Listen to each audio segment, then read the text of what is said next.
Hello, everybody, and welcome to Metalheads Manifesto. My name is Kai. I'm here with Makai. This is the first episode of this new podcast that we're trying to do here. And we thought we'd take this episode to let everybody out there kind of get to know who he is and who I am so that they know the people that they're going to potentially be disagreeing with over the course of listening to these things. Um, with that being said, Makai, I got a few questions here for you if you're ready for them. And Oh yeah, I'm like 100% ready. Like we both all right, wrote out some questions, so we'll just randomize all it. right, We'll just go through and see where we go, man. all right. Well, I'm going to start off with one. Since we've got this show named as Metal Manifesto, I don't guess it would be any less appropriate to start with asking you what led you to liking this particular genre of music, and at what point in your life did you decide this was the sound that you wanted to have as a go-to for just about anything you have going? I mean, for me, it was always the form of oblivion, of rebellion, of just the brutality of it all. Even from like when you find your first band, like for me, it was bands like Arch Enemy, and then you find In Flames, and then you go and find your first proper death metal band, and you find your like brutal death metal bands, and then you find all of the technical death metal and all the crazy stuff in between, where like you're just constantly looking for that next thing that's heavier and more brutal and just that kind of way. I was born disabled, so I've always felt like I've been underpowered. So I think music really helped in that way for me to make it as a way for me to say a fuck you to the world in whatever sense you would like to make that. How about yourself? Well, with me, I'm going to comment on that for a moment. That whole deal with the empowering metal, to me, it is as is one of the most powerful forms of musicianship, if that's the proper word to use here, that there is to me out there. The instruments are extremely powerful. Sometimes the vocals, depending on which type of metal you're into, can range from being ballad like, or they can be the lowest and just death to everything. And Oh yeah, I mean, there's nothing like a breakdown that just breaks your fucking face. I mean, that's just me though. yeah, but for me, my music, I started out mainly with a lot of the hard rock stuff, and then I started getting older into the teenage years. I think the first music I'd listened to, I mean, my mother introduced me to Motley Crue or whatever when I was like 3, and then rock stuck with me, and then I discovered industrial stuff, and then after industrial stuff, I discovered bands like Cradle of Filth and Dimmu Borgir, stuff like that. And after I found that stuff, I was like, well, this is where I'm going to fall. This is where I like to be. I'll still listen to the stuff that led me here, but because a lot of those genres do have their own metal facets to them. Oh yeah, no, But I totally agree. I mean, I think everybody started that way, especially well, it depends on your parents. Like obviously, like my mum was into like Led Zeppelin and Meatloaf and Maiden and the basic bands. So you'd always know exactly, you would always know the basic bands, and then it was like I was never a fan until I found the bands that I loved. Man, like I think the first time I ever heard Angela Gosso's Scream, I didn't realize it was a female singer at first. Like just from how her voice sounds. But hmm but when I found out, it was mind blowing to me. Like just to hear somebody like who looks nothing like they would be able to put that kind of attitude and voice and power and everything into it. It's crazy. hmm yeah, I can agree with that 100% because it's amazing that some of the groups out there to where you have to actually look and see what the even gender of the performer is now sometimes because they're so close in some ways that you can't differentiate sometimes between them. And when you find out it's not what you thought, it's mind blowing and inspirational at some point to some people. Um, Oh yeah, man, for real. I like as an example, like because I've been listening to metal for God knows like 20 odd years at this point. Like I've got to the point where I can detain what genre, what gender people are, just from how they sound. Like I can hear the undertones of if they're a male singer or a female singer, or it's just little nuances that you pick up on from listening to a genre over a very long time.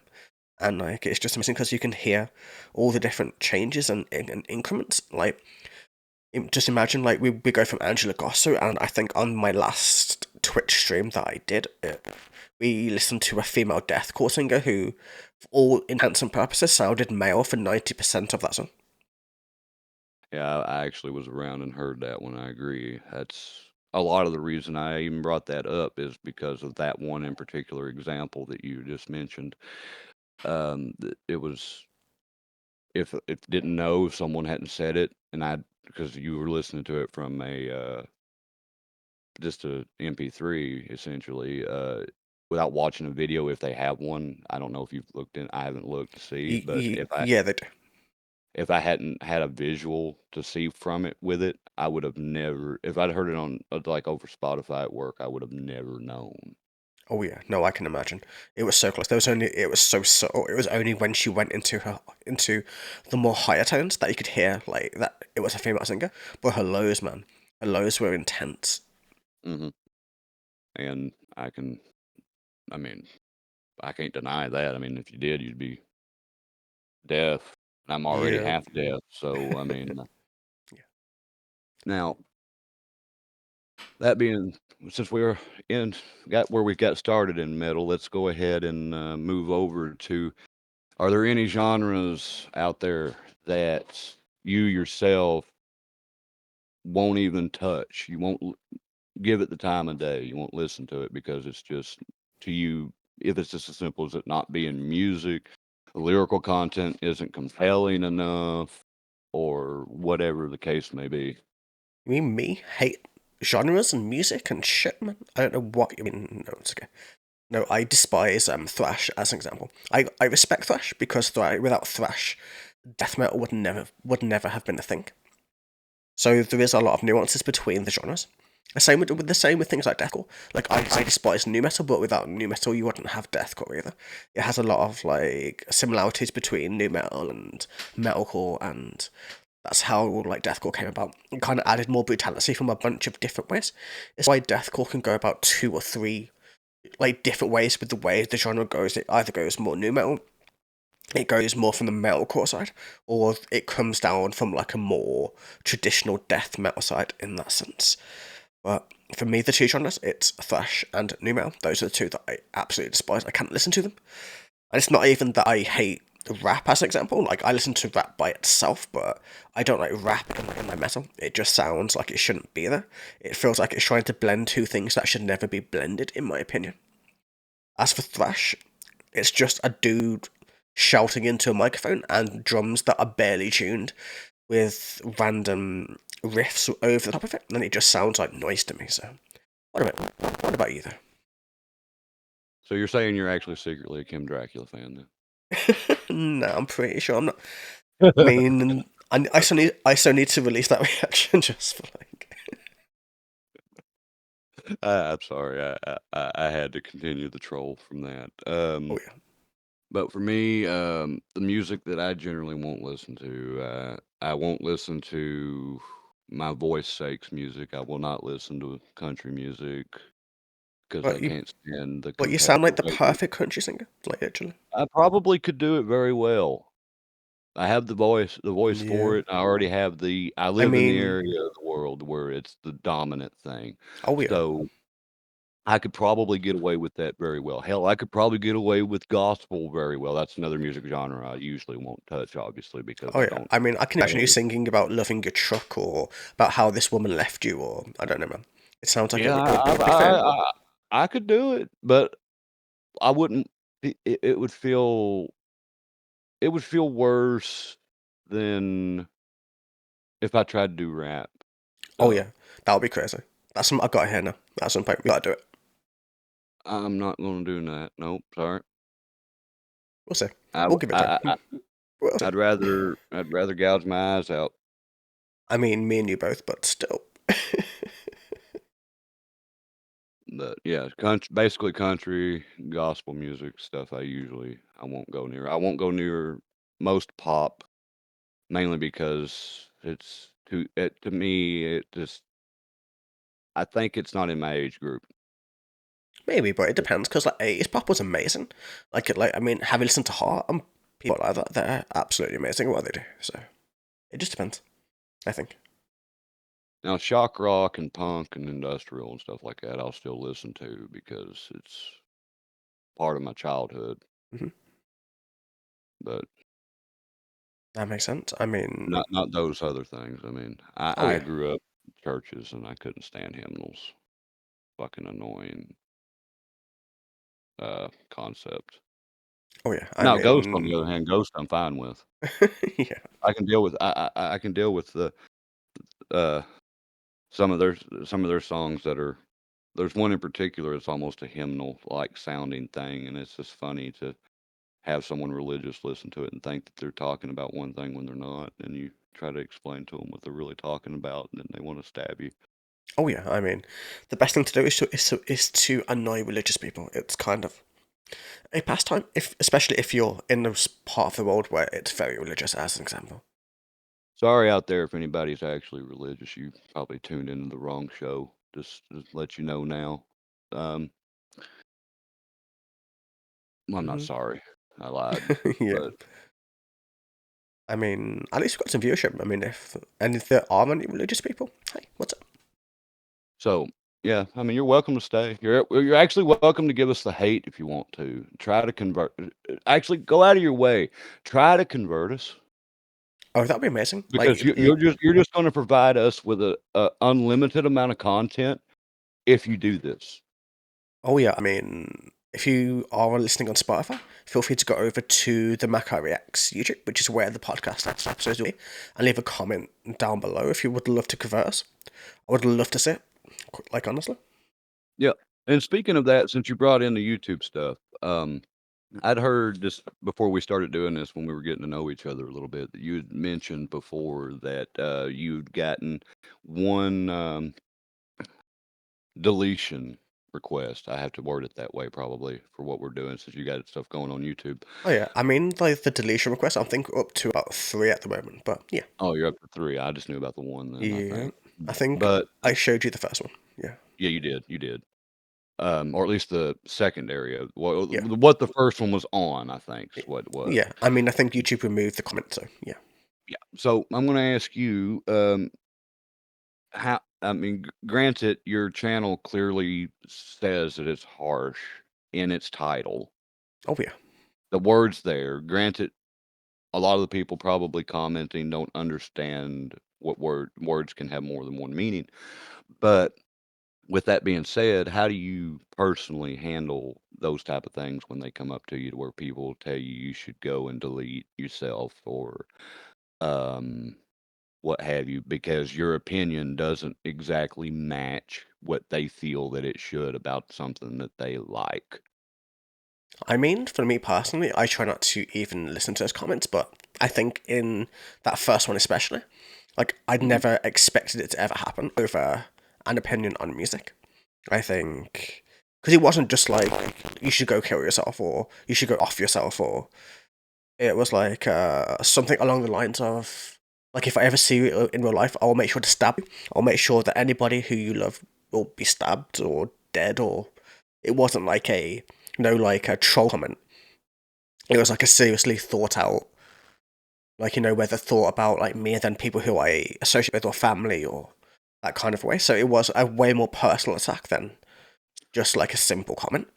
So I did backtrack a little bit on that video. Like I didn't know how to take it, so it made me rethink and reevaluate. And I did pander a little bit back because obviously I was in shock from that specific comment.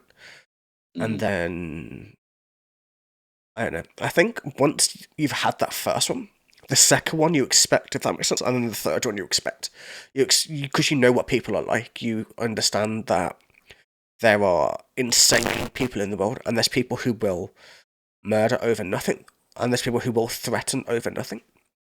Just look at any documentary of serial killers or killers in general, or people who are psychopathic in nature, and mhm. it takes nothing for them to kill. It's just pleasure at that point. They just don't give a singular fuck about it.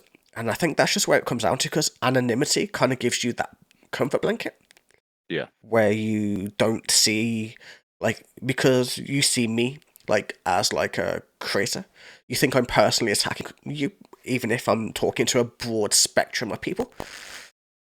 You could take it as every video be to exactly that one person or this one other person or to this one specific group of people, or you know what I mean. Hmm. Yeah. And, How dare you give an opinion doesn't match mine? oh, I know. I Who the fuck mean, are you? just look at any of the ones that I do that are negative in nature. Just like half of the comments, especially on some of the bigger bands, are just like fuck you, or your opinion doesn't matter, or why do you make this video? Reaction content doesn't matter if you're not going to be nice. Like, you're meant to support the band, you're not meant to rip them apart. Or and it's like, yes, but I'm not I don't view myself as a reactor, as like a what a Critic. traditional reactor would be. I see myself as more of a critic.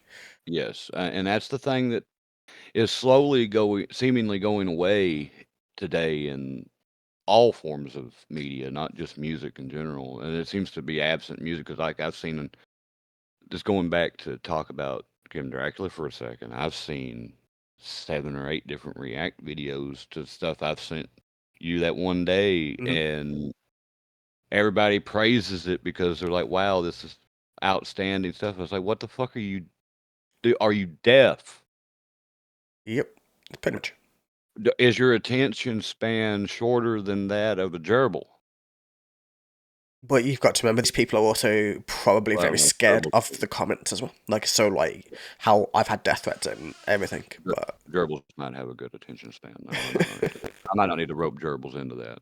oh yeah, no. I mean, Joe probably have a better attention span than some of the trolls on YouTube. I'm not gonna lie. Man, they might. That's why I'm trying to backpedal and defend the gerbils now. Yeah, I totally don't blame you. But I know from talking to other reactors that at least some of the ones which aren't as confident, like when they have bad comments, it affects them. No, they don't. They can't take it in that same way. Mhm. Where, say, like somebody like me or some of the other creators who are extremely honest. Not many of us, but there are some of us who are honest. Or Mhm. where you have reactors who they will make something and you can visibly see they hate it. No, in their expression, in the way that they're looking at it, and then when it ends, they say, "Oh, that's awesome," or "I like that," or and you can visibly see it's just they want the audience and they want like to make money from it and they want to do all kinds of things with it, basically. Yeah, because they want to draw in the audience of the fans of that group, so that they grow their own audience, and then that's how Hmm. that they. I mean, it's a very open-ended plan they have. I'm gonna rake in as many people as I can, and even if I don't believe in what I'm saying, I'm gonna say it because it will get me views, and views are all that matter to, like you said, a good portion of some of the people that will react in over the top ways to things that don't necessarily merit those over the top reactions. Oh yeah, I mean, how many over the top reactions have we seen in terms of like I know, like I think like the best one for me is like where you see people like PTB Empire who punches chairs and attacks things. Like when he hears breakdowns, and I'm just like, I know it's forced, and I know people find it entertaining, but at the same time, like it's a bit much, I would say, in a lot of ways. Mhm. Granted, my stuff that I've got isn't most of the people. Since I'm just go ahead and break into this now. Me being a independent wrestler over Hmm. here in America, I have gotten a lot of hate for playing a heel goth metal liking gimmick for Oh yeah. wrestling, living in what's known as the Bible Belt. So it's really easy to play the heel that way because then I can just be myself. Hmm. I can dress in ways that are cliche. Yes, they are. Granted, I mean people that can see from looking at, I guess, what you got on YouTube over there, that it's a cliche look, but it works in the ring. Oh yeah. I mean, I think cliche and wrestling go perfectly together. It's kind of Well, part of that entire thing, isn't it? yeah, yeah, it is. Especially on independent stuff where you're not overly produced like you are with the bigger companies, and you have to uh, scrounge together all the stuff for your gimmick and stuff instead of saying, "Oh, I want this and this and this," and then go run off and have someone make it for you or whatever. So yeah, it's cliche works very well, especially on independent stuff. Oh yeah, I mean the closest we've got in modern day the like pay like the very high level wrestling is like Rhea Ripley, which is the only person I can think of who is even what is she into more like screaming, more like Well, she's a big more, fan of Motionless in White oh yeah, that's what specifically. I mean. So like stuff like Motionless in White, which is like screaming and like that kind of emo like era. So even then, it's still not really like that alternative. It's still there, but it's not exactly. It's not like as an example, how you go into your metal gimmick and you. I imagine you give like a lot of like bands that people in the Bible Belt have never heard before, as an example. Well, I use Wednesday 13 for entrance music, and that gets them mad just because it's Wednesday, and Ah, his that's cool. lyrical content is not exactly very good for Bible Belt stuff. You see, I Just would. because I would have done Spellbound by Dimmu Borgir. I think that would have been the most perfect intro music. I've Just because of how wanted. it starts. Now that you mention that, my wife was wanting me to use Dimmu Borgir Hmm. a lot for entrance music, but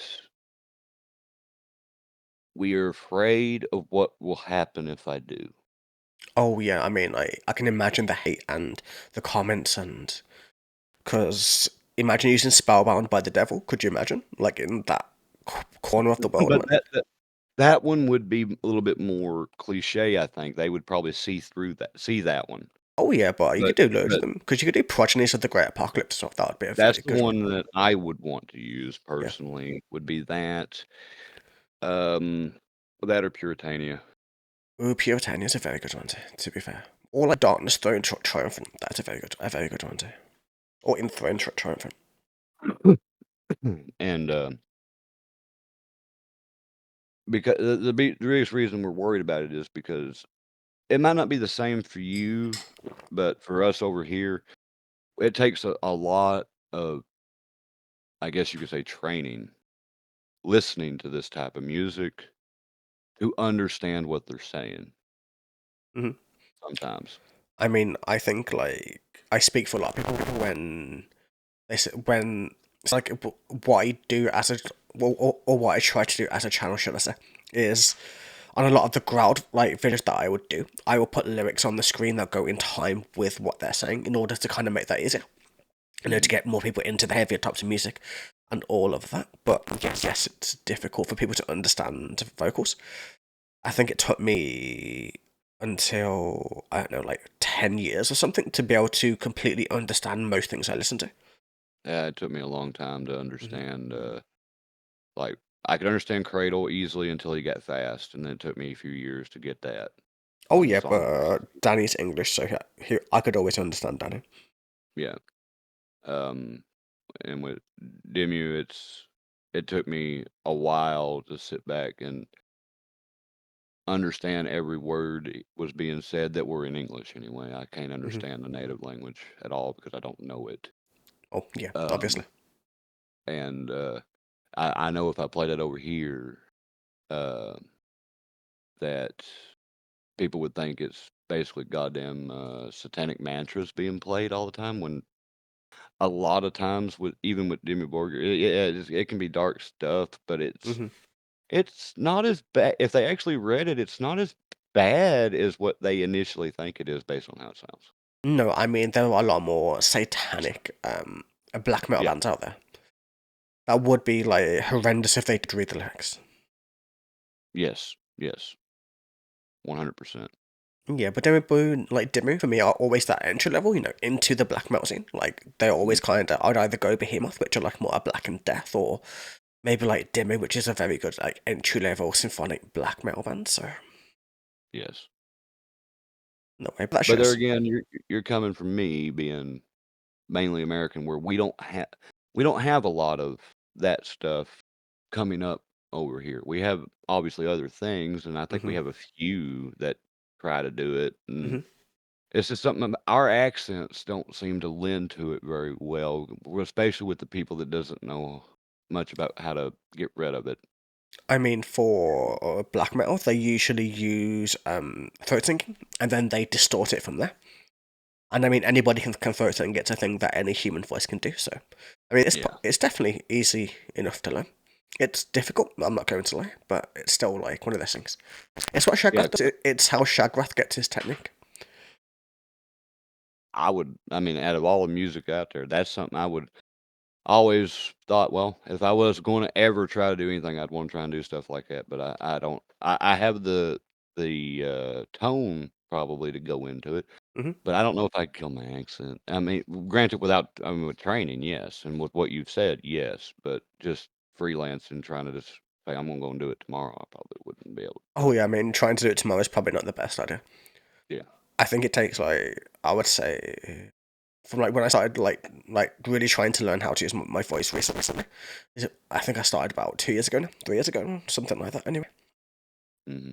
and I'm just now progressing into like the more complicated things where you're having to use your voice a lot more distortion in your mouth shapes, and lots of complicated stuff that is just All tricky. right. Well, But since you it takes time. branched off, branching off over into there, Mm.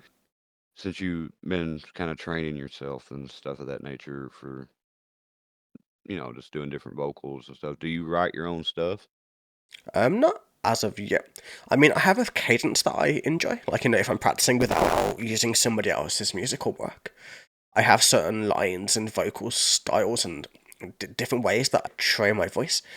Because you have to get used to the way that tone feels because you're not using your vocal cords. Mm. You're above that. You're where the vocal folds are, and all those things like that are just above leading up. So it's a very weird feeling, like to say the least about it. So like the Mhm. more you focus and try to do different things, and even like working on different breathing styles and different and like everything else in between, it's just yeah. But yeah, man. Besides, so like if we go off metal for like a second, anyway, what other stuff are you into? I know we've mentioned wrestling briefly, but what else are you into? Is there anything crazy like outside of the metal spectrum that you enjoy? Um, Probably nothing crazy that's outside of it, but I'm like I guess most people are nowadays, to where it's just gaming and I just want to say music, but we already know that. Oh yeah. Movies and stuff of that nature. I like to just do the normal stuff. Wrestling's probably the most extreme thing that I do, just based on what can be presented in a match and what you may or may not agree to doing. Like I'm not no going out skydiving or That'll be amazing to climbing see. or rock climbing or anything like that. A dude in full makeup skydiving. That's kind of what I need to see in my life right now. If I had the way to do it, I would probably give you that, but I don't have the way to do that. One But I'm day. not afraid of the heights, I can tell you that. I Mhm. just it would probably be a fun thing. Um, and then I get into my more nerd stuff to where I like space related stuff. I like studying up on just concepts that science has tried to say are the way things are, like evolution, stuff like that. I like getting a good grasp of that because I love arguing with people that try to debunk it.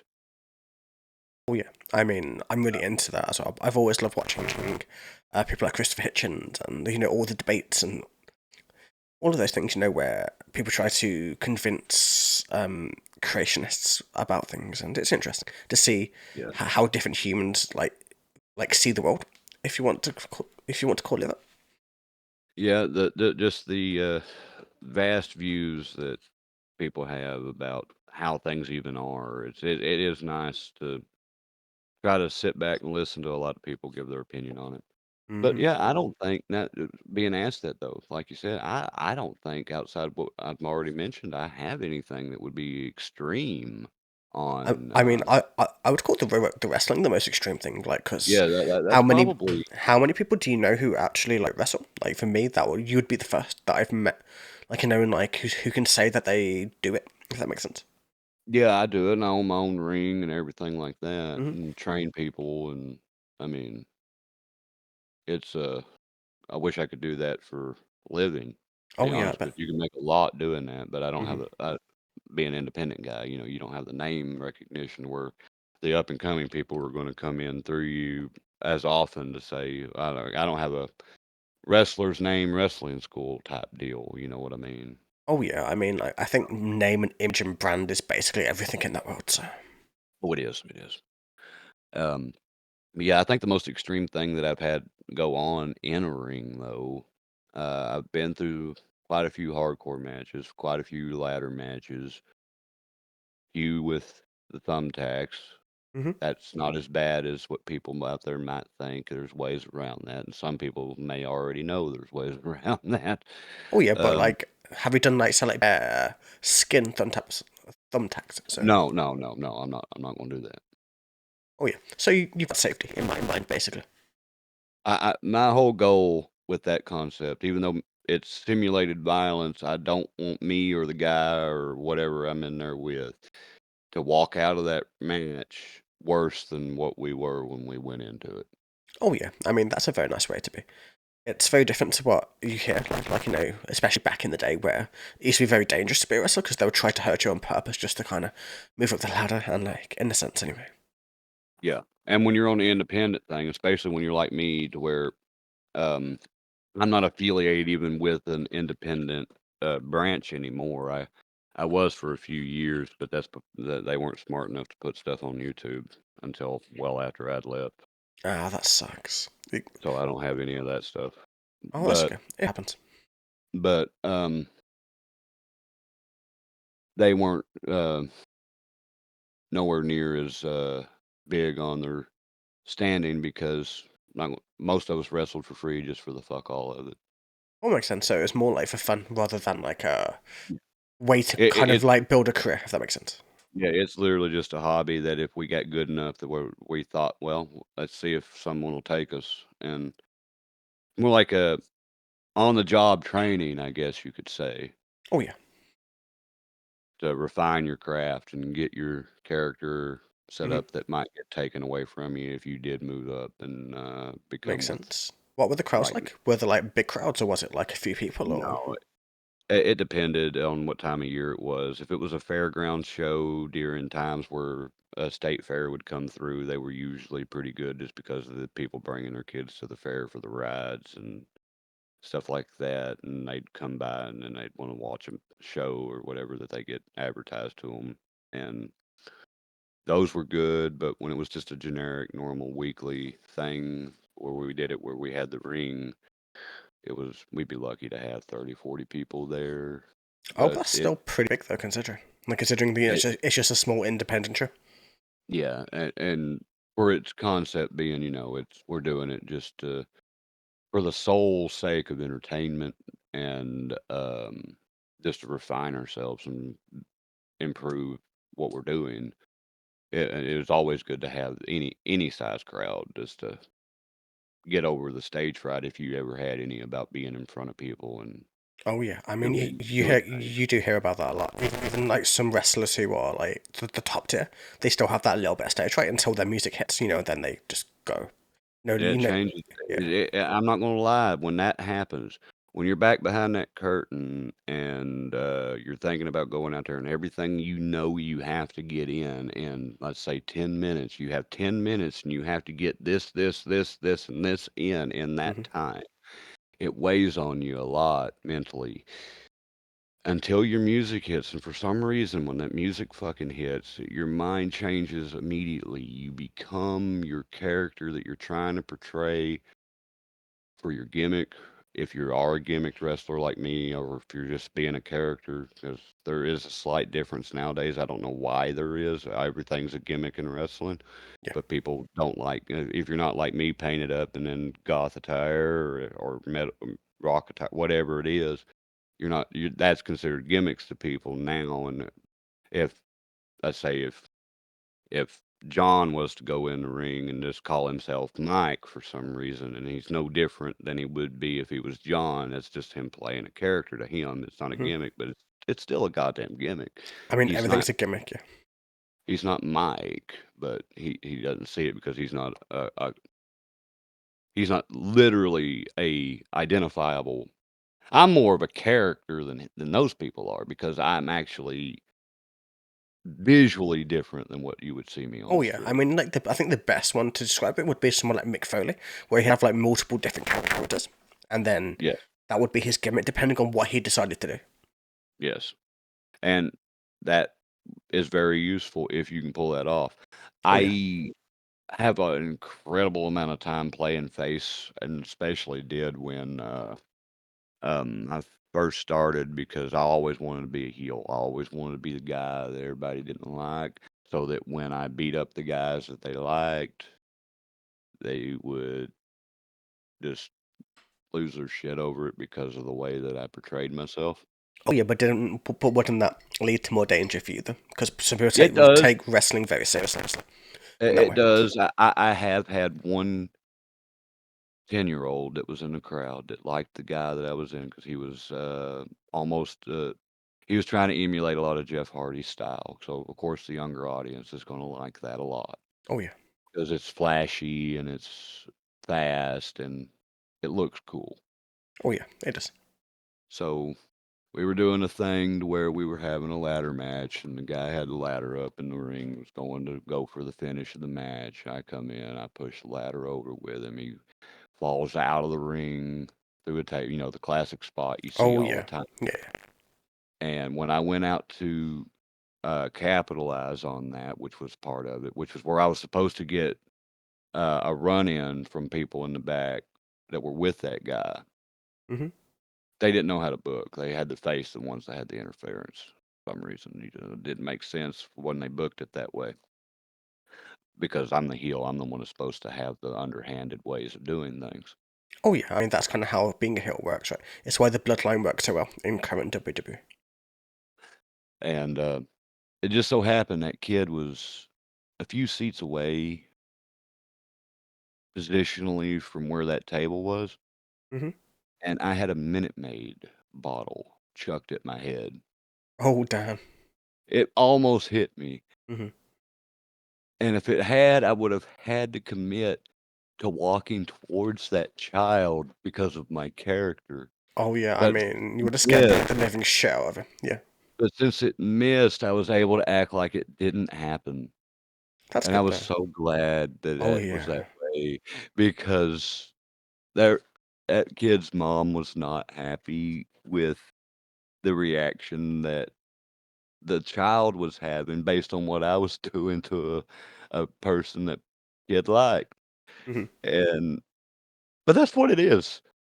I mean, wrestling's for kids, and that just Yeah. goes to show you that they're the target audience, Yep. even when you're the bad guy. I That's got like the reaction. mm, that's Go like ahead, sorry. for me as well. Don't worry. That's like for me as well. I'm a 34-year-old kid. Yep, that's me. Well, I mean, I mean, as you were saying, sorry. yeah, I mean, so I got the reaction I was supposed to get, and that's you're heel, people ain't supposed to like you. Oh yeah, I mean, I yeah. did lose the match, obviously, because that was the thing Yep. that was supposed to happen. I wasn't supposed to beat the guy. I was supposed to have that open him up for that hope spot, as they like to call it, where thank the guy's down, and then the heel gets arrogant. It goes out to try and inflict more damage. Then the face is able to somehow miraculously come back Yeah. and shrug off all the damage that you've just done Mhm. and put you out.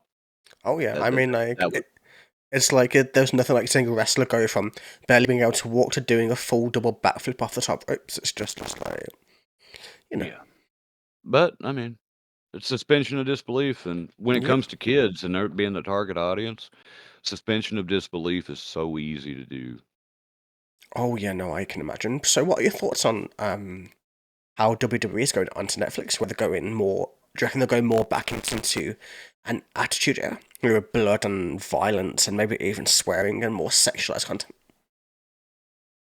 Personally, I'm all right with it. Yeah, me too. I miss the I attitude th- era. I do. I think it's too sanitized right now. Oh yeah. I mean, Vince basically made it for kids. Like, I don't think it's always meant to be for kids, but too much for kids, I would say. Yes, and that's just because the certain sponsors won't as you know, that's part of it. That certain sponsors won't want their name attached to something that is, Oh yeah, but that's why Netflix is going to be a godsend in that sense because yes. it's just Netflix don't care. They will I just might go start with it. what I might start regularly watching Raw and SmackDown again Oh if yeah, it's me too. on. I can't wait because like I don't know if you know, but in the UK you can't watch Raw live. Like even if you're on the network because the TV rights kind of take precedence in that sense. Mhm. So there you have to. There's only one streaming service that does it, and only one TV service that does it. So Raw and SmackDown to watch them live is basically impossible to do over here without paying what is it about £45 to watch it or That something like that. sounds that sounds ridiculous. Oh yeah, it does. That's why Netflix is going to be a massive thing for over here as well, where we can all watch it. It will all be easy to access. We can, we can go week by week. It will be a lot easier in that sense. What do you think about them teasing the potential of doing a WrestleMania over there here before long? Oh, that'll be sick. I mean, like, who wouldn't want to go to a WrestleMania in the UK? It depends where they put it. I don't think I don't think I'd like to see it in London. I think it's too crowded. I think it's too busy. For the amount of space they need, and even if they do it in Wembley Stadium or something like that. That would probably be where they would aim because they're trying to compete so much with AEW, and that's where they did one not too long ago. Oh yeah, I mean they could do it. Or there's like a whole bunch of stadiums that they could really use. I would say where there's like loads of places in the UK because they could go up to Scotland because obviously you could do like a whole Drew McIntyre Mhm. whole WrestleMania moment if you go up that way. So it just depends on storylines, angles, that type of stuff. Basically, I would say. Yeah, I think they do need to start doing some of their larger shows and internationally because, well, with Paul being in control now rather than Vince, it seems like they are opening up quite a bit more than what they were. Oh yeah, I I don't know if that's because mean, Paul's got a better mind for the current day or if it's the people that Paul's working with that have a better mind for it. One of the two, though. I would imagine. I think because of because of how Triple H has been in the business for a very long time, he married into the McMahon family, obviously, and I think he just has a good eye for business because obviously that's how he's made his career. That's how he's like put bread on the table, if you want to call it like that. Yeah. It's how he's made his money. It's how he became famous. It's everything like that. And I think especially with that health scare that he had very recently, I think he just wants to do what's best for the business while he can. I just needed to have that legacy of like how they started to call it the Triple H era, where it's just his era now, Hmm. rather than because it's always been Vince McMahon. Like it's been the whole show for him for like the last however many years. Yeah. And I think it's just Triple H just wanted to leave a legacy of something that's just going to be mind blowing. I think that's what the move to Netflix is going to be. I think that's where we're going to see the true vision come to pass, basically. Yeah. And hopefully, there's always the fear when they do something like that, though, that hopefully they do it and uh, temper it. They don't just go straight up as high as they can go from day one. I hope they kind of steadily increase it to where it doesn't desensitize people to what they're doing or what they're going to be doing too quickly. Oh no, I hope it goes to like a say as an example with say if we had a like the Rhea Liv storyline that was recently going with like Dominic Mysterio in the middle and Mm. that storyline. If you could do that, but imagine if that final match, so you build it up exactly how it built up now, but you allowed blood and you allowed more gore. You made it into a much better match in that way. Where it Yes. becomes really personal, like hair tearing, like all those things that you can do with it. Yeah, and the only one thing I'll give AEW, since you mentioned that, is they have had women allowed to show they can bleed in AEW. Oh yeah, I that's I I think that I mean, I'm not saying that women need to bleed in the ring, but I am saying that if the storyline and the match type calls for it and they're willing to do it, that they should be able to do it oh yeah, because I agree totally. They are human after all. So yeah. So I mean, I can give them out of everything I dislike with them, I can give them that oh they yeah, did do that.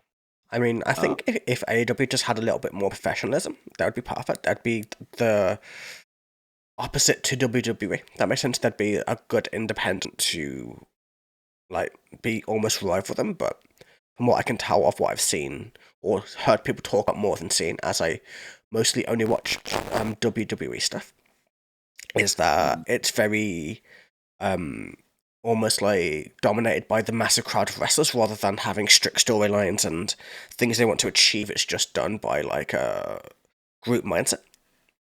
Yeah, it's literally one of them cases, and this might be one of my Americanisms that I'm gonna throw in there, so bear with me. Oh Too yeah, many chefs in the kitchen, if you know what I mean. yeah. I mean, that's the perfect analogy, I would say. I think the reason why things like WWE work so well, and the reason why, as much as AEW want to be a competitor, they won't in the way they are now, is because of how amazing WWE storylines have become. And that even Mhm, includes with The Rock trying to steal the spotlight very recently. But even including that, even that like helped boost the ratings, helped boost everything else in between that.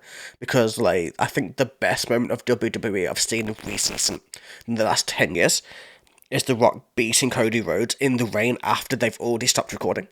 I think that is some of the best television we've had in ages. mhm. And then they squander it, and I hate to say it this way because I love the guy, but they squandered it at WrestleMania by having the Undertaker be the difference maker. Oh yeah, I mean, the I Undertaker love always has him, his little but bits and pieces. So, don't know. yeah, but he didn't. He had no out of all the characters, he had no part in that story other Like, than it being WrestleMania. but you've got to think of it. So, like, say how the Undertaker has been the locker room leader for a very long time. It's almost like him giving his blessing to Cody in Yeah. like a weird way. But you can't see it that way. It just depends how you view it, I would imagine. But Well, I mean, I can fully see where you're coming from. I just feel like it kind of it shattered some of the story they wanted to tell to bring someone that was never a part of the story to begin with into oh it to yeah, play the difference maker. oh yeah. But you can say that about The Rock as well. Though, to be honest, as good as some of those storylines were with The Rock, Mhm. like just look at the last year before The Rock was even a part of that. You know where he went to fulfill his dream, it didn't happen, and then now it's going for round two. Yeah. You know, when he wanted to finish the story and he wanted to get to the end, and you know where he got had that heartbreak, and that just built him up even more.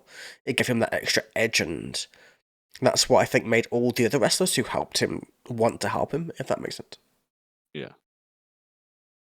But with the Undertaker, like you said, with the role of the long-term leader in the locker room type deal, that does kind of be like the guy, the boys, as they say, against the authority figures. Because The Rock was putting himself up as an authority figure, not necessarily a locker room guy.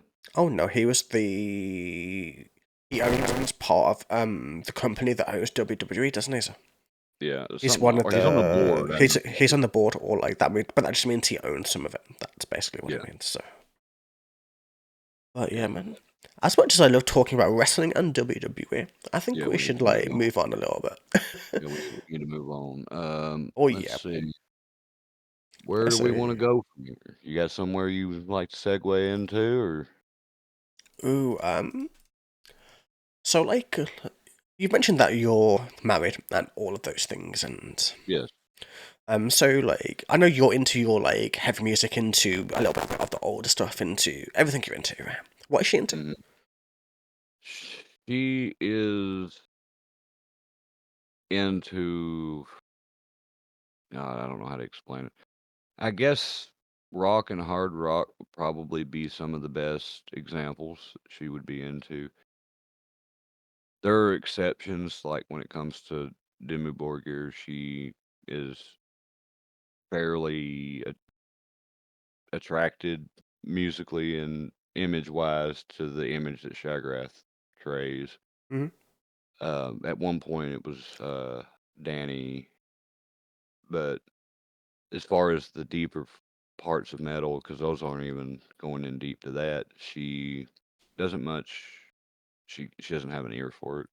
She doesn't say it's bad. It's just not her thing. Makes sense. I mean, everyone's But got their thing, right? So, like as bad as it may sound, I know that at one point in time she was a big fan of plays people like a Hailstorm in some of their less popular times, Evanescence at one point. Oh yeah, but that's okay. I mean, that's the same with my fiance. My fiance was always big into Evanescence and Within Temptation, those kinds of bands. And it was only when she met me she never knew, like, the type of music that I listen to. Like, I Hmm. got her into like the Brand of Sacrifices and the Shadow of Intent and the extreme heavy stuff that I listen to. Hmm. Because she never thought she could like it. Like, she never had that. And she thought that it would be too heavy, or that it would be so heavy that it wouldn't sound good. But she just didn't. Like, she didn't understand that the heavy side of music is also the most technical side and the most symphonic side, and no, it just adds those elements that she loves about metal, and it just makes them better and heavier. And I think, I mean, it's I like, think I think it's lucky that like she likes the stuff that I like, but like there's no force, or like, like she likes what she likes basically, and she listens to what she wants to listen to. yeah, I think the most annoying part. I'm sure I want you to, if you have one, to share an annoying story. If I'm going to do it, then I'll do it too. So, I think the most annoying thing I've heard so far, though, is that on occasion she'll be over here reading or doing something, and she'll just start rambling off with singing along with stuff like some of the corn stuff. That's Hmm. Yeah. it's just like why. I'm not saying it's bad, but it's just like why, or it's more of a why that song. Oh yeah. I know what you mean. But yeah, but there's some Uh, really like annoyances. I would say that's just like people like to sing along to music. Just look at me. I sing along to music on stream all the time. I can't sing normally for shit. So I just do oh, it it anyway. ain't that that I know. Don't get me wrong. There, it ain't that. It's just like why did you pick that song? Oh yeah, I know. I mean, like it depends because like some of the corn songs aren't even words, man. They're just like random sounds. I don't know. Yeah, yeah. The most thing we have in common musically, band wise, though, is we both are pretty much on the same page with a lot of Wednesday 13 and Murder Dolls, which is the same almost thing for Oh anyone that yeah. doesn't actually know that. Hmm. What Um, about what about us? Reckon what do you reckon our similarity in bands are like in terms of like yes, I know a lot of the black metal stuff, but it's not where I really spend most of my time of metal listening to. Where do you reckon we kind of like connect? Should we say? mm. So speaking of that, how long? Since we're going into this avenue of things, Hmm. how long have you known your fiance now? I think coming up, I think in October, I think it is, or November, it's going to be our fourth year going into something like that. I don't know. I don't keep track of time. Not very well, anyway. Yeah, it's hard to. I mean, hell, even for me here lately, I didn't realize this year was almost over until I actually got looking at reports at work. Oh yeah, I mean it's only like a couple of months, well, like 4 months left, isn't it? So So, you all got any plans to move forward with that anytime soon, as far as to do the marriage thing, or do y'all have a particular more new world stance on that idea? we have like a plan for it, but there's certain circumstances in real life that we have to go through first in order for us to get married and move in together fully and all of those things. Like Hmm. no, like, but it's just like circumstances in real life that we can't control right now that are kind of making it very difficult to move forward with it. But we're happy where we are. Like, we know what we want to do. We have a plan for it. We have like a 5 year, 10 year plan of like, what we want to do, how we want to get there. And we will, eventually. But it's going to be a while, but we're happy. But I think it's good to get to know the person for a long time before you do get married. I mean, even if you do prenup or whatever, it's still like, if you're going to commit to that person, it's a really a need because you meant to like, if you're going to do it, you should do it for the right reasons, I would say. Yes, yes, yes. Because I can say that me and my wife, we've been married for what'll be going on 15 years, Hmm. and we've known each other probably somewhere in the avenue of 5 years before that. So yes, I will agree that time before getting committing fully to dealing with each other all the time, constantly, that's something that people don't seem to uh, understand Understand? these Yeah. days. No, I know. A lot of people rush into things. They see the perfect TikTok wedding or Instagram wedding and they think, I want that, but they don't think of I've got to live with this person. I've got to want like if I live with them and they annoy me, is it really worth like going through that? and stuff Mhm. like that. But you know what I mean. Yep. So I'm gonna try and throw a little comedy into this thing because Sure. we've been kinda, I guess, serious for the most part. You familiar with D&D at all? Um, maybe Okay, well, let's say if you were to play a character in D&D, would you be willing to play a bard with what you think of music? with what I think of music. I mean, how would you be a bard with like a metal band? That's an interesting concept. That's something you're supposed to figure out, not me. I know, but you're the guy dressed like what I can only describe as like Danny Filth. So, um, I think like for me, I would never be a beer bard if I was ever gonna do like an RP or D&D or whatever. I imagine my voice would shatter people's eardrums. That's an example. Well, that's a good weapon in a game like that. Oh yeah, You just roll the dice and you growl or scream and the monster covers its ears and its head explodes. I mean, there's nothing almost more metal than that exact thing. oh yeah. I mean, there isn't. You're right. I mean, it would be sick to kind of like to use whatever kind of low scream or high scream or whatever the fuck and just obliterate half the shit. But then again, I like And strategy. you Like I'm more and of a strategy guy. Hmm? you could get by with that though. I know, And but I don't know. I I'm mean, I totally could, but like I said, I'm a strategy guy. I love doing strategic things. It's why I play a lot of RTSs and ARPGs and things like that when I am gaming. So, mhm. And without asking, since I already know, since I know that you're into the whole Path of Exile thing and stuff, I can see that based on just the fact that you can play the game, let's say that, mhm. because I've wanted to look into that game, like I've told you in the past several times, but it's just o overwhelming just to what all that they present to you, Oh yeah, I to mean, me. like, there's no tutorial in Path of Exile. There's like a little bit, and it tells you the basics, basically. Like this is how you suck at things. This is what gems do, and then you're just left to your own devices Mhm. for the most part. And it's very It's complicated. like just watching your stuff about the concept of having a character with 1 health and an 8,000 shield. I mean, that's a very cool concept, though. Could you imagine, though? Imagine, like, because, as an example, so chaos damage in Path of Exile works very differently to how you would imagine chaos damage would work in something like D&D. Chaos damage is everything from poison to, things that inflict you over time. Okay. So chaos damage. So when you reduce your health to 1 HP, but you negate chaos damage. So poison cannot affect you. Any of those ailments cannot affect you anymore. So the only way you are allowed to survive with this build is by having as much energy shield or like a shield for as much health as you can possibly make it have. Mhm. So you're trading your health for a whole lot of defense because then you can add block onto that. You can add evasion onto that. You can add a whole bunch of stuff to really make your character a tank where it just cannot die. Yeah. I've seen some of it, and I don't understand it. I Oh know yeah, what's happening, but I don't yeah. understand how it's happening. Oh yeah. I mean that's the fun of like Path of Exile though. It's an ARPG, but it's not like a basic ARPG. It's something that has a lot of depth into it. Where when you're making a character, if you don't understand how that character is being made, like you'll go to build something and you'll think this is the right thing to do, but it'll brick the character for whatever reason. Mhm. You need to have a lot of understanding of how a lot of the skills work, how a lot of the things work. I will say But Go thankfully, ahead. there's build guides and stuff to help you along the way. I will say that since you broke it up to me, before about the fact that it's nothing you make is 100% permanent, that does make it a little bit more accessible to me, but, um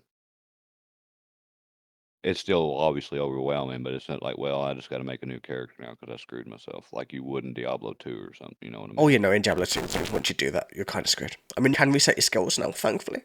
I Now, think I, yes. I think you get like 3 different tries, and then you can buy more past that point, so it's not too bad. But in the original, back in the like 90s and 2000s, Yeah. like it was you could never respec. Like you'd brick a character and you'd have to remake it from level 1, which was insanity. But And a lot of times you wouldn't even know you bricked the characters till you got to late Nightmare or Hell. oh yeah, I mean, I would always play online, so I would also always have a bunch of friends who would just we'd all rush each other up, and then we'll just bail run all the way up to like level 90, and then start to magic find or whatever we Mhm. wanted to do at that point. That's just what you do. That's what Diablo is. That's what I mean, rushing and, then, magic find. That's what the game is. Basically, that's the whole game. That's it. If you want to break down Diablo 2 into its most basic content, yeah, that's it. You level up, you rush through, whichever way, and then you magic find. Mhm. But yeah, that's like the Which whole of what like Path of Exile is about too, because that's what the devs were inspired by. They were massive Diablo 2 fans. I can tell that Yeah. easily. Oh yeah, and they were inspired by that. They wanted to make the next ARPG because they didn't see anybody else doing it.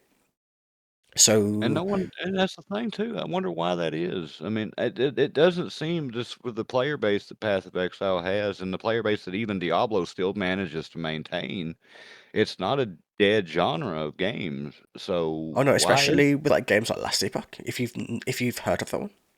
I've heard of it, but I haven't looked at it. Last Epoch is like that in between of Diablo, which is now Diablo 4 and Path of Exile. I'd say Path of Exile is the most complicated. Diablo Mhm. 4 is the most simple. Last Oh, yeah. Epoch is that middle ground where you can make any build any way and it will work no matter what because you can always make it work. In essence, Mhm. And Diablo, you can play the game without looking at the screen. But, exactly. Diablo 4, once you get your character up to a certain point and you get those certain items, you can never die, basically. yeah, I depressing. mean, for I me, mean, I'm not gon when it comes to Diablo, that I can't play that game without playing it in hardcore because there's no concern about what's going on, like, well, if I get killed, then whatever, but when you play it in hardcore, especially on Diablo, it's, well, now I actually might have to look on occasion, or I'll lose X amount of hours that I've spent, and that's the only thing that makes the game compelling anymore is oh the yeah, hardcore. but that's not really a compelling reason to play a game, though, is it? It ain't, but it's the only thing with that game makes it, yeah, you know what I'm Oh saying? yeah, no, I know exactly what you're saying. That's why, like for me, when Diablo 4 came out, I was excited because I was thinking maybe they could do more what 2 did or take a little bit of 3, put that into 4, change it around a bit. But they went open world with it, and they made it so that the campaign was kind of weird. Yeah. And then they made the game itself where once you get up to 70 ACC, you have to do Nightmare Dungeons. There's no other way for you to level up because you have to level up the Paragon gems that go into them. So you have to do that one specific thing. And for me, if I'm grinding endgame, I don't want to be doing one thing, which is exactly what Path of Exile does not do. It's why I Mhm. gravitated from games I knew, like Diablo. And when I tried Path of Exile, once I got to that end game, and I saw there was mapping, which is the end game content for the most part. There's other things you can do as well, but Mhm. you have the map device, and you have about what like 90 different scarabs you can use to manipulate circumstances of any map that you do. You have different map tiers which make it harder. So you have like monster levels and different places you can go to. It's like it's its own universe, just like in your hideout. And then you can manipulate that with like monsters or things you can kill or drops you can potentially get or you get the idea. It makes the end game infinitely customizable. Mhm. Instead of being so linearly stuck on one thing, it just expands that to where if you think you can do it, you can try it, basically. Well, I might look into it. I mean, unfortunately, I'm, kind of in the WoW scene, especially right now with, the newer expansion that's came out because I wanna see if it's finally gonna be worth playing again, Oh yeah, I've seen and that coming around. Is it out now or is it out very soon? it's out now. It looks to me like it's gonna be okay, and it's already caused controversy, so Oh damn, I haven't heard about that yet. I might need it's to an look into that. well, I can explain that, and Oh, go for especially if it. people that are on here might be listening that don't know the controversy anyway. The controversy was what they did was they released a digital deluxe edition of the game. Mhm. That digital deluxe edition had about 4 or so days of early access for the people that bought it. Yeah. When in a game like, an MMO or whatever, the early access is generally always known as the beta period. Oh yeah, yeah, makes sense. But this early access was live client early access. So me and my friends, my wife, people like that, we got to play the game 4 days before everyone and get ahead of everyone else Oh to yeah. where I mean, uh that's kind of bullshit. I'm not going to answer. um and by that being the fact, people obviously don't like that because it's them saying Blizzard hates poor people. They go into those extremes. Blizzard hates poor people, so so I they're punishing mean, poor people I for mean, are not. they wrong at this point? They're not wrong, but I'm not rich. Well, no, but like think of it this way. Like, say, I don't know if you know of the game Stormgate. You know, what was meant to be the next sequential sequel to StarCraft 2, but it's outside of Blizzard. I didn't know that. They basically just released in early access, and the Mhm, first thing they did was give them a 2 week early access if you paid for it. Like if you paid, oh, I think it was like 30 or 40, they gave a 2 week boost. But not just that. The pro players, you know, the ones at the top, the ones, the ex pros from StarCraft and Warcraft, and those were allowed to play the game all through its inception and creation and all the way through. So the moment mhm, that I started, when it actually released for free, as an early access game, people had been playing for so long that I was already so far behind the learning process, made me not even mhm, want to play the game anymore. yeah. You see, at least with WoW, with their early access thing they did, the end game isn't live yet. So us people that got to get ahead are not able to start continually going ahead. They're the people that got in on what they claimed the normal release day was going to be because let's just be real. It's not the normal release day if you come out and you say that it's live and the people that paid us $40 more are allowed to come in and play it 4 days earlier. Mm. Um, so I mean, it's the actual release date was the 4 days earlier that they gave the people that paid into it, but the end game isn't live. So by the time, and that won't be live until about the 10th of next month or this coming month. Is it already clocked out? No, it's not yet. So yeah, the No. 10th of next month. And by that time, all these people that have complained, most of them are already caught up now in terms of level, and there's no way to advance their gear to beyond what we have. Oh yeah, then I And mean, there's no real controversy in my opinion. Like, it's just that they're mad. but I mean, if you could have like entered the end game content and gone and say raided early or gone into like the bosses early, because like I imagine there's things where you can like do certain boss encounters and different styles of encounters. I would imagine, and The only thing we could do at early was do the what would be equivalent of normal dungeons, which I don't know if you've ever played any MMO and or WoW at all much to no, get no, into no, no, that part of it. no, But it's not basically really been my thing. what the dungeons are is if I was to equate it back to Diablo or whatever, it's just like the equivalency of running an area to get to the boss. That would be in that, like, if you were running Chaos Sanctuary in Diablo 2 to fight Diablo, and you didn't fight Diablo, but you fought the 3 guys that were before him.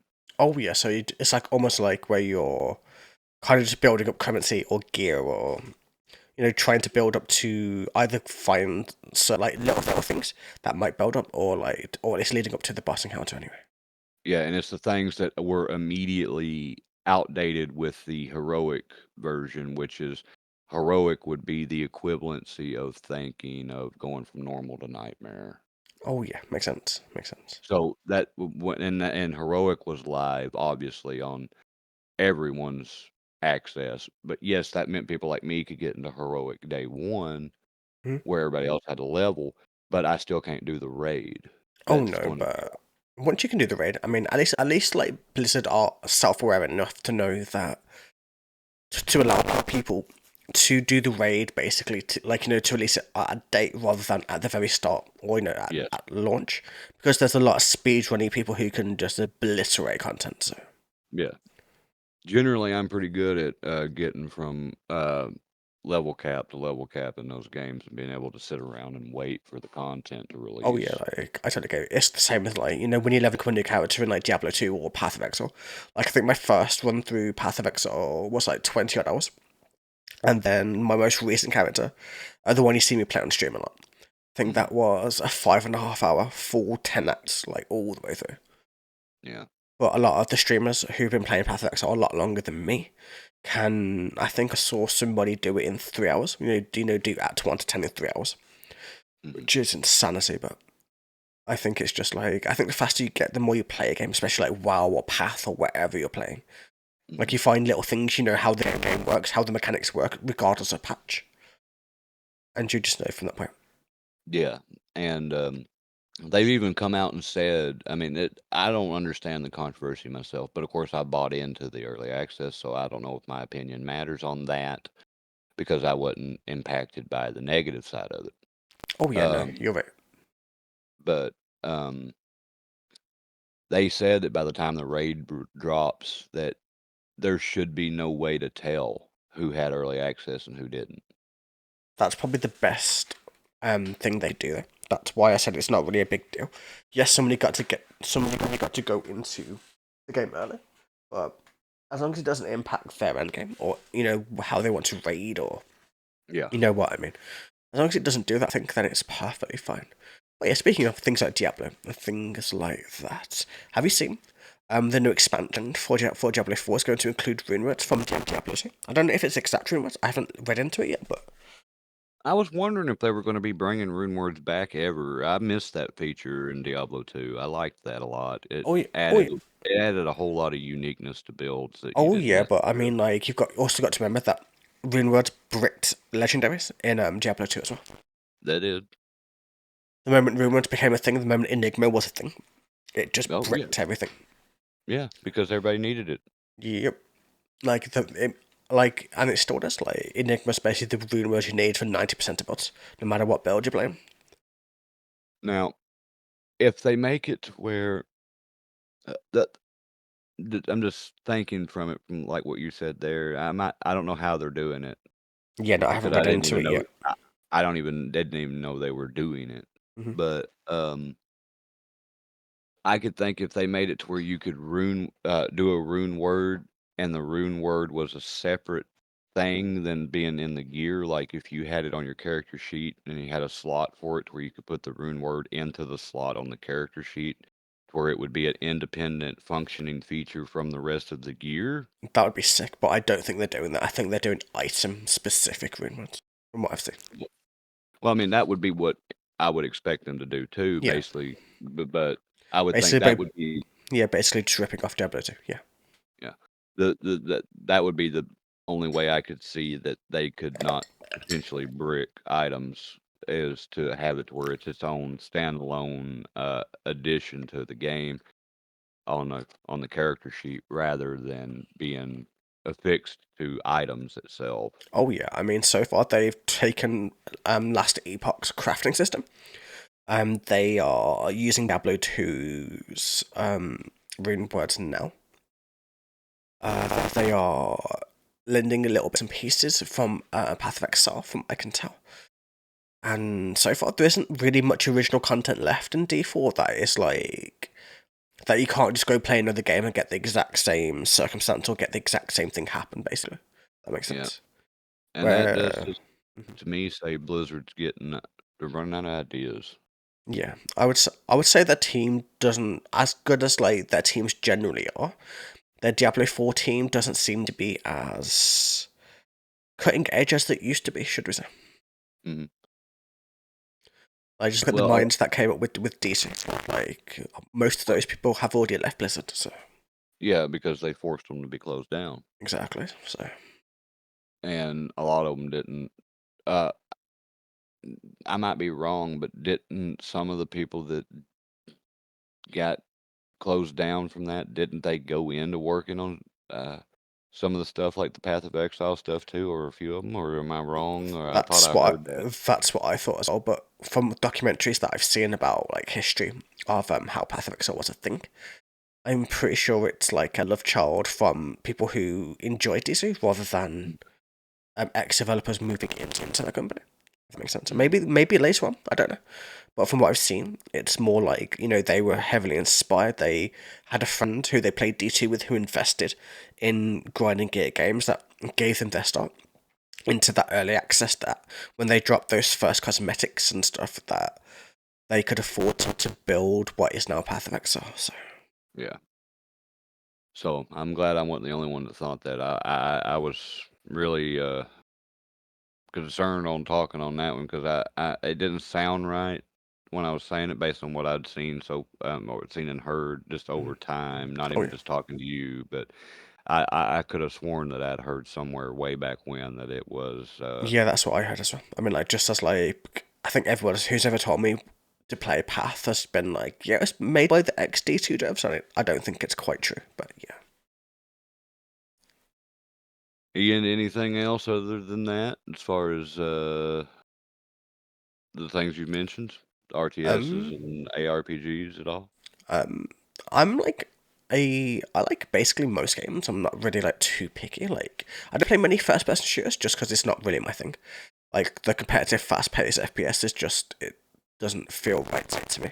Like, and my reaction time doesn't quite match up to it. Should we say? The thing I hate about those myself, now that you mentioned first person shooter games now, uh, I can go out on a range and I can hit a target reliably with a real weapon because I'm ex-military, so I've been trained with that. And even if I wasn't, it doesn't take much skill to sometimes hit certain targets. It does take some, and it does take a lot depending on how far away it is. Yeah. But when I try to apply what I already have been taught and what I know into the games, and it doesn't work Oh because yeah. this it messes it irritates me. It's like I know how to do this, Yeah. and But it's not doing what it's supposed to do. But then It again, isn't something more like Counter Strike would be a lot more closer to what you're trying to play, rather than something say like a Call of Duty or a Battlefield, or you know what I fucking Fortnite. mean, or fucking Fortnite. That's what I mean. Like, if you're playing unrealistic versions, I think Counter Strike is the most realistic version of how weapons fire and things like that. If I'm Now, thinking about it. I will say, the one of the more realistic ones that I've tried to play, it's just got so many damn key controls on the keyboard that it's unplayable for me. hmm But Escape from Tarkov is actually pretty good in that regard. I don't think I've actually ever heard of that.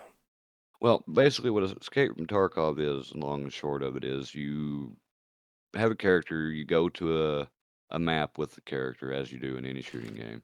But your goal is to run around and loot certain items to take back to your hideout to upgrade your hideout.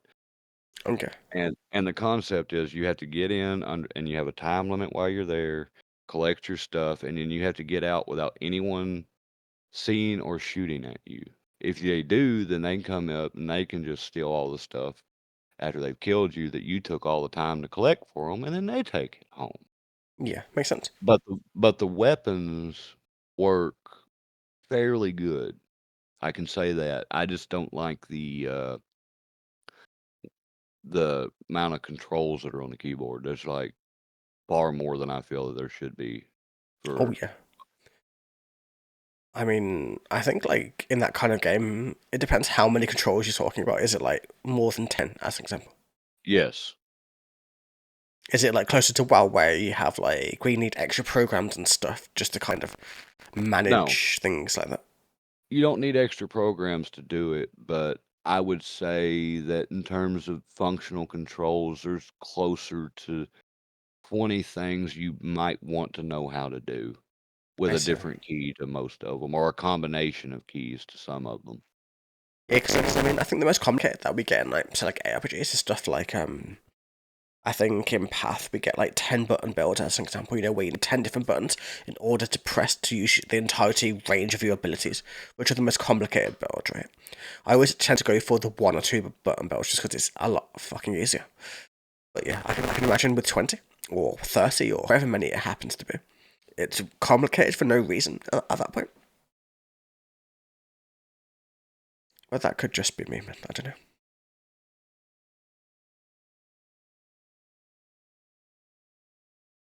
I mean, it's bad enough that um, just doing a brief little search here just to give you some context. Hmm. There's almost an 8-minute video on a beginner's guide to the controls for Escape from Tarkov. Oh shit, man, that's a lot, man. Holy shit.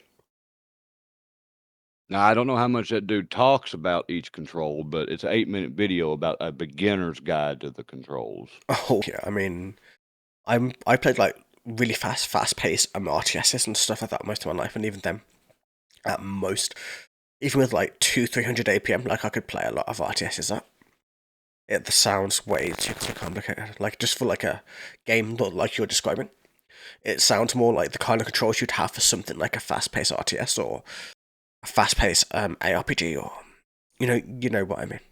Hmm. It's just, I mean, but there again, I can do WoW because WoW, it looks like a lot of controls, but it's really simple. It probably is, but I've never really been a massive MMO fan. It's just not Yeah, I'm really just saying. like, yeah. Most of your buttons that you'll use in WoW is WSAD, tab, space, and then everything else you can pretty much do with your mouse.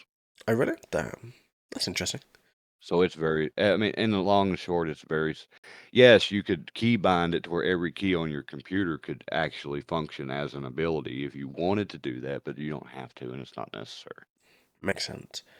I would always keybind everything. That's kind of my. It's kind of what I've always done. So I guess I'd have 1,000 different keybinds personally. I mean, I mean, everybody does things. I mean, one of the guys I mess around with that is in the guild leader over there that I'm affiliated with, he has far more keybinds than what I would ever even begin to think would be necessary for anything. Hmm. But Makes he's sense. also one of them guys that is capable of playing Fortnite, Yeah. where he can jump, do a circle, and have an entire two-story building built around him before he hits the ground. Damn, that sounds like crazy speed, but yeah. So, I mean, I guess someone like that would probably want to have so many keybinds because, and I'm not exaggerating that either. I mean, a two-story in Fortnite is, it's not much. But the fact is, he can have four walls, a roof, and then four more walls and another roof before he even hits the ground. Yeah, that is quite That insane, I must say. I can't do that. No. I've never I can tried, so. barely put I could barely put 2 up. I was like, "I'm okay, I'm done. Hmm. It's for kids. I'm not a kid. I don't have the speed nor mental acuity for this. I'm sorry." I mean, you totally sound like it, totally, with like the deep, like monotone voice, like totally, Yeah, 100%. I'm very youthful. I'm actually regressing in age as we speak. I'm not, getting older. Yeah, I've tapped into the I think we need what that you're drinking if you're aggressing in age, man. I'm on that, I can't tell you. I'd get in trouble. Oh yeah, I mean government secrets and all that shit. Yeah, I know. It's Mhm. okay. I mean, I was military, so, I mean, come on. I know exactly, man. Could I be know. like Captain America project or some. But, yeah, um, well, I don't know about you, but I would feel that if people wanted to know more about us, I don't know anything else to say about myself personally in this particular at this time, in this type of episode. I wouldn't know anything else to go into myself. No, I Me. think like we've been through like quite a lot. The only things that I can think of that would be that would be cool could be their own episodes, if that makes sense. So like things Yeah, like how you said, like you live in like a very religious part of the world, that could be its own episode of like, if we go very deep into that. yeah. Then Um, we could talk about the things that irk both of us about the fact that I mean I have a little fun debate about why well why we think aluminum is the proper word. yeah, why aluminium is the proper word. Yeah, we could. We could talk about Americanisms and why they're dumb and all of those nice things as well. Hmm. And yeah, we will. We'll have I'm going. loads of conversations. This is I'll just go. I'm gonna let you have that. yeah, for now. Until we talk But about it. yeah. Now, before we go though, do you want to tell people that might not know where they might be able to find your other stuff? I know you're going to you've mentioned this one being on YouTube, but you didn't mention anything about anything else. Do you want to do any self promotion here about where they can find your other things before we head out? Oh, I mean, if you just search Makai Reacts Harsh Vocal Breakdowns, you'll find me. I do a lot of metal reactions, if you can guess from like the title of the podcast and all of that stuff. But I do a lot of visual, a lot of deathcore, a bit of death metal, a bit of symphonic in between. My favorite band actually isn't a deathcore band. Would you believe it? I love heavy shit, but my favorite band is actually a symphonic band. A band called Seven Spires, which their vocalist, Adrian Cohen, has like one of the most crazy voices you'll ever hear. She has insane highs in terms of cleans, and she also has like demonic growls, which for somebody, if you looked at her, you wouldn't think her voice is what it is, if that makes sense. She is on the level of someone like Florian, who's like current Nightwish, or early After Forever, and just amazing, should I say? I know I'm talking too much about music, but yeah. Well, I mean, in the end, that is what this is in a way supposed to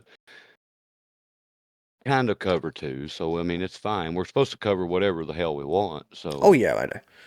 But yeah, if you're interested in any of that shit, if you want to find crazy new deathcore bands, if you want to find a few symphonic bands, or a few power metal bands, a few death metal bands, or just chat, I stream basically 7 days a week on Twitch. It's Makai underscore streams, like, you know, twitch.tv/, and then yeah, you get the idea. But yeah, besides, I don't really promote my stuff that much, but still. well, I mean, I just felt like it would be appropriate, I Oh mean, yeah, I mean, but because I see, you just took all the time that I would have. See, I don't have a platform outside of this that we're doing. So you taking a little extra time for that, I mean, it doesn't matter because you're the only one that has it. You know what I mean? oh yeah, you're right.